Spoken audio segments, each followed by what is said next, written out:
想講多啲啦。咁即係最近至少即係我哋泛民主派或者社會上都有好多其他嘅人士就感覺到就係而家就係唔係話即係好似你頭先講咁樣行政就淨係香港，而係即係講埋西環啦。好多時候咧，你頭先講到嘅版權條例應該係內部嘅事啊，唔關中央啊，唔係頭先講嗰兩個禁區嘅問題啊嚇。咁但係即係你見到一啲即係內地嘅官員啊，都會即係打電話嚟啦，拉票啦咁。選舉亦都係應該係立法會選舉應該係內地嘅事啊，應該係香港即係本土嘅事啊。咁但係亦都係有即係好明顯即係自己嘅議員都走去西環要交心嘅，咁啊亦都有好多勸邊個退選啊，邊個參選啊嘅問題。咁你覺得呢啲係咪都係違反咗一國兩制咧？呢個係一個好現實嘅問題。你都知道咧，我諗你應該知道咧，就呢種即係話西環啲官員即係揾議員幫特區政府去箍票咧，都唔係近年嘅事啦。我諗你喺度嘅時候其實都有啦。我仲記得有一次咧，梁國雄唔知開內會定咩起身就問自由黨你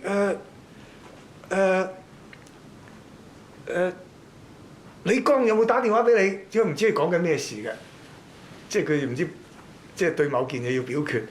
李剛有冇打電話俾你啊？你講嗱，你話俾大家知咁。咁當時我唔記得係田北俊邊，總之自由黨有個人起身講冇，好大聲講冇。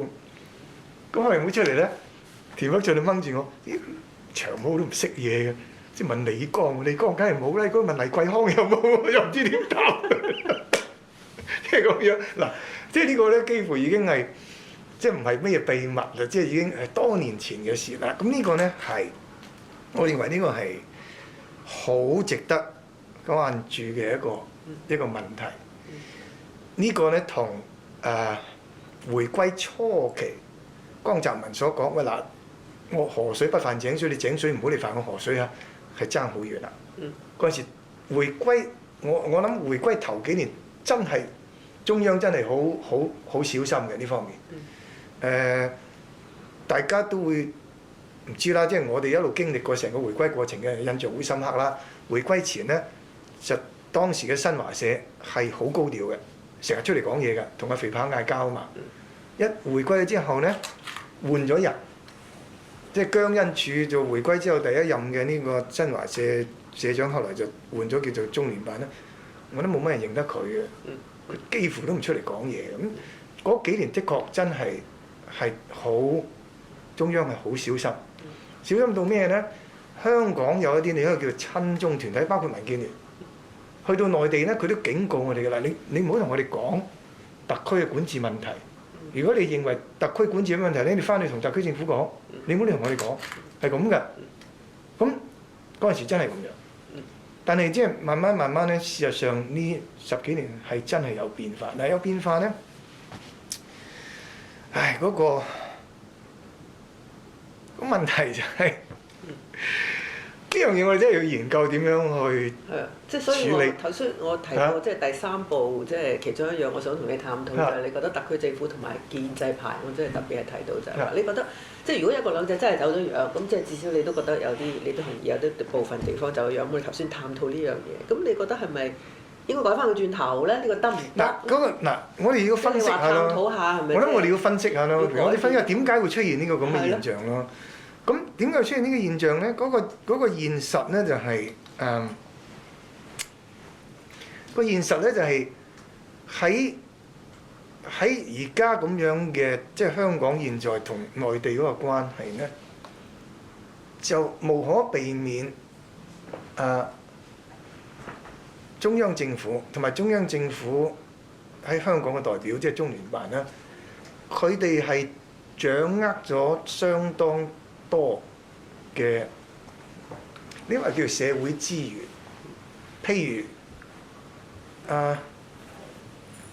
任命邊啲人做政協委員，甚至邊啲人選人大代表咧係會得到即係中央比較支持嘅等等，咁都即係即係中聯辦喺度都扮演一個好大嘅角色。好多嗱，過去呢10幾年你都會知道，好多香港嘅民間嘅團體成立，佢哋成立咧，其中一個好重要嘅可能嗰個聯繫嘅對象係內地。嗱，好多嗰啲譬如同鄉會啦，以往咧喺香港都有好多，譬如好多呢個，你係邊度人啊？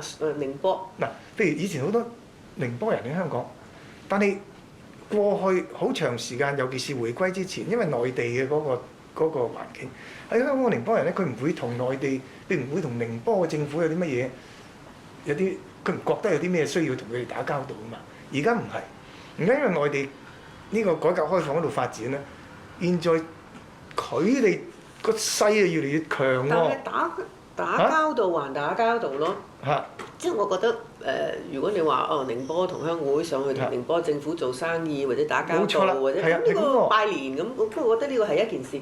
但係你話跟住因為咁樣掌握到一個社會資源啦，所以咧選舉嘅時候啊、箍票嘅時候啊、投票嘅時候咧就利用呢個社會資源啦。咁呢個就即係。呢個就違反咗一國兩制啦，係咪先？因為呢個係香港內地嘅事啊嘛。如果你話寧波嘅同鄉會上去寧波政府嗰度投資做生意，咁呢個唔關一國兩制啊嘛，係咪？但係而家個問題就係你頭先講咧，就係話因為識咗咁所以咧選舉嘅時間、箍票嘅時間、拉票嘅時間就利用咗呢個資源，咁就冇咗一國兩制㗎咯喎。係咪咧？係咪咧？係咪去到咁嘅地步咧？咁梗係啦！你香港咁細，你香港咁細，如果你話同埋你政府成日講緊嘅嘢都係，你要配靠祖國，配靠祖國，即係年青人啊、北上啊、一帶一路啊，個個都上晒去，咁你個資源越嚟越傾斜㗎咯噃。係啊。即係你其中一國兩制，其中好緊要嘅，即係當你嗰個制度上邊嘅制度咁大，下邊嘅制度咁細咁脆弱，尤其是嗰個差異，即係我哋頭先都已經講咗有個差異嘅時候，咁你好容易就食咗㗎咯喎，即係你侵蝕，慢慢就冇㗎咯喎。我自己咁睇咧，客觀啲睇咧，個關鍵仲係喺香港自己社會本身喎。我都認識一啲即係中聯辦啲官員啦，高高低低嗰啲，有啲都好老友。平心而論咧，即係講句公道説話，佢哋唔係真係好想，喂，多一事不如少一事。我真係即係我真係唔想嚟，即係同你點樣咩拉票箍票嗰啲嘢嘅喎。咁可唔可以翻返好似回歸初時咁樣，即係嗰啲好非常克制咁就話呢啲係香港內部嘅事，我唔管。你上嚟寧波得，我同你即係。我認為咧嗱，我亦講句公道説話，佢哋其實都係想咁樣。你問題你香港自己嘅社會，香港人同埋特區政府嗱，而家咧。我咁講啊，我咁講就即係有啲人聽可能好唔高興啊！即係你特區政府包括由行政長官至到官員，可能都會覺得有啲人甚至包括有啲政黨，可能同呢個西環啲關係同內地嘅關係咧，仲好過即係同政府嘅關係。如果即係做完政改否決就見到啦，即係如果西環唔係去同阿林鄭 say sorry， 去中聯辦 say sorry 咁啊，好清楚啦呢樣嘢係咪？個別人啦，係咪？唔係咁即係話從官員嘅角度，從特區政府官員角度咧，覺得可能為佢哋出下聲咧，好大幫忙喎。嗱，我做緊民建聯主席嗰陣已經係咁樣，因為董先生做呢個行政長官，佢都覺得即係你民建聯都唔係聽我哋政府話嘅。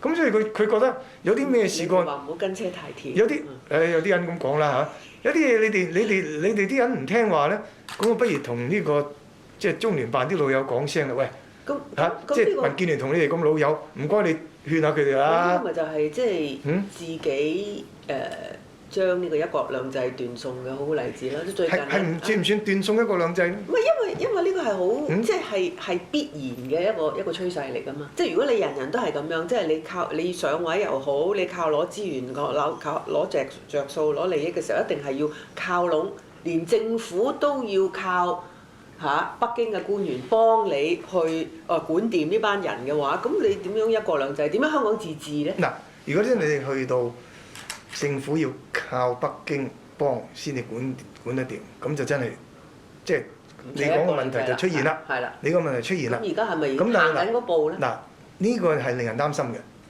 呢個係令人擔心嘅，而且咧令人擔心嘅地方咧係我哋會跌落一個即係惡性循環。即是話，如果政府處於弱勢，佢覺得如果能夠北京喺香港嘅代表幫一把，可能會啲問題會好做啲。咁嘅時候正正嗱，而家好坦白，我亦都唔怕同你講啦。就算民建聯，我哋自己喺議會啲兄弟都有意見嘅喎，就點咧？就覺得喂，以往咧嗰啲官咧，如果要譬如有一條比較有爭議嘅呢個條例草案要過咧，啲官要好主動嚟揾，你就算建制派佢哋主動嚟箍票嘅喎，要同你解釋嘅喎。喂，咁因為有啲嘢民建聯未必同意㗎嘛，係咪？嗱，我哋啲兄弟，我聽佢哋投訴咧，就近呢幾年咧，呢樣嘢都少喎，啲官都唔掂我哋啦。叫中聯辦打電話。可能係咁啦，覺得即係中聯辦同你仲好傾啲嚇，咁咧就情願咧佢去揾泛民啦，因為點咧？中聯辦就唔會打電話俾泛民，係咪？佢要箍票咧，如果真係自己落手落腳箍嘅咧，佢就去揾民主派啦，即係咁樣。咁你哋咧就當咗你即係袋落袋攞堆原因，話不然得㗎啦，西環會同你搞掂啦，係咁啊嘛。嗱，咁咪即係我所講係惡性循環咯。你越係咁咧，就變咗即係越嚟越少人會聽，即係特區政府啲官員啦，係嘛？咁佢又變咗依賴咗呢一樣嘢，點樣可以扭轉嗰個即係打破呢惡性循環、扭轉局面咧？係我諗真係要諗，真係要諗。你一定有諗過，你有冇一啲結？咁嗱，我又講句公道説話啊！喂，咁泛民又老實講，即係我亦都唔會話有意為現任行政長官辯護，但係阿梁先生咧都未上台，咁立法會裏邊啲泛民主派已經叫佢落台。我未停過。因為我哋有遠見啊嘛，知道佢嗰3年就只會越整越差。喂，咁你都唔俾機會。咁你都唔俾機會喎。咁而家你有3年落嚟，你睇到啦，係咪呢個成績？唔係咁，但係呢3年連自由黨都話田北俊但呢3年就真係喺真係全香港即係邊個人做都差，都冇佢咁差咁。咁你表示我哋有遠見係咪先？咁但係呢3年咧，公道啲講，就真係喺全部嘅泛民。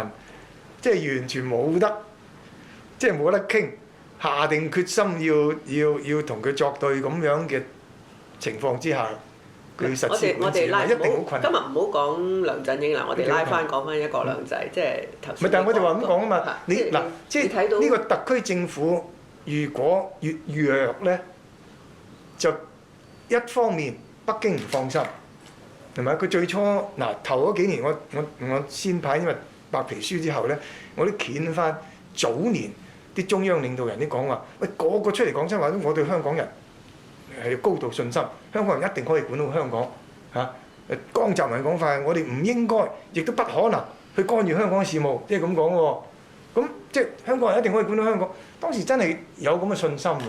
但係整下咧，你可以話北京就對而家中國行緊嘅路咧，信心係越嚟越強嚇，即係習近平主席嘅講法，制度自信。而家我哋行呢個中國呢條路，好過晒你西方嗰啲制度，即係有啲咁嘅自信心。另一方面係對香港，即係中央對香港能唔能夠管得好，對港人治港到底行埋一通咧，越嚟越冇信心。另外咧，特區政府亦係即係越嚟越覺得即係唔靠下北京撐下咧，中環唔靠下西環撐下咧，就好多嘢都做唔成添。嗱，而家我哋去到咁嘅局面喎。